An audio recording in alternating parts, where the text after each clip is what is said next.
તો શ્રોતા વક્તાને બોલાવે છે, એની ઉર્મી જાગે. એટલે આ ગઝલ ગાનારા હોય ને, ગઝલવાળા, એમના પોતાના બે ચાર ગણકો આગળ ગાય, વાહ વાહ ઉસ્તાદ, વાહ ઉસ્તાદ, ઉસ્તાદ. એટલે પેલાને પાનો ચડેલો ગાય. હવે આમ કહીને બધા ઊંઘતા હોય તો એનો બુટ ભારે જાય, આખી કવાલી બગડી જાય. એટલે દ્રવ્યમાં ગુણ રહે, કર્મ રહે. અને કર્મ છે એ તમે ઈચ્છાપૂર્વક કરો, અનિચ્છાએ કરો, પ્રેરિત કરો, એ બધા જુદા જુદા ભાગ એના કયા કરે. પછી સામાન્ય રહે. હવે સામાન્ય તમારી ઉપનતમાં નહીં આવે, પણ તમે કહી દો.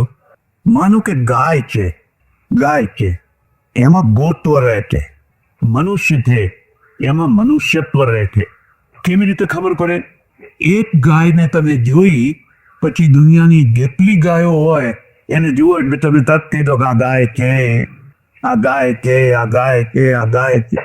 કેવી રીતે ખબર પડી? એનું ગોત્વ નામની જે જાતિ એ જાતિ અહીંયા પણ છે અને એ જાતિ ત્યાં પણ છે. એટલે દરેક જે વસ્તુ છે એની પોતાની એક જાતિ હોય છે. ને તમારે લખવું હોય તો લખી લેજો. પાણીની ઋષિ જેને એને જાતિની વ્યાખ્યા બહુ સરસ કરી છે.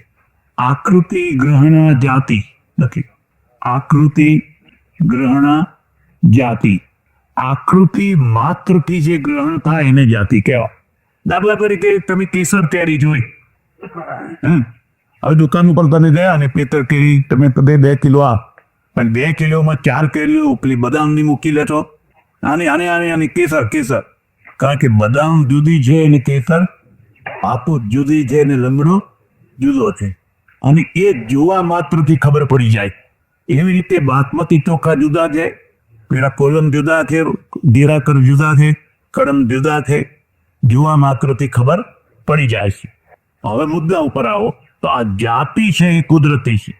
ખ્યાલ? જાતિ છે એ કુદરતી છે. મારું એક પુસ્તક છે, તમને રુચિ થાય ને ઈચ્છા થાય તો વાંચજો. અધોગતિનું મૂળ વર્ણ વ્યવસ્થા. ખ્યાલ આવે? ઈચ્છા થાય તો વાંચજો. જાતિ કુદરતી છે, વર્ણ કુદરતી નથી. હવે તમે આટલા બધા અહીં બેઠા છો, જોઈને કઈ કહેતા કે આ બ્રાહ્મણ છે, આ ક્ષત્રિય છે, આ વૈશ્ય છે, આ શુદ્ર છે, કોઈને જોઈને કહી શકાતો. એટલે આપણે પૂછવું પડે, ભાઈ તમે કેવા છો? તો કે ફલાણા છે, પછી ખબર પડે. એટલે વર્ણ છે એ કુદરતે નથી બનાવેલો. એવી રીતે જ્ઞાતિ પણ કુદરતે નથી બનાવી. જાતિ ને જ્ઞાતિ બેનો ભેદ તમારે છે. જ્ઞાતિ ભારતમાં છે, પશ્ચિમમાં નથી. પશ્ચિમમાં જાતિ તો છે પણ જ્ઞાતિ નથી.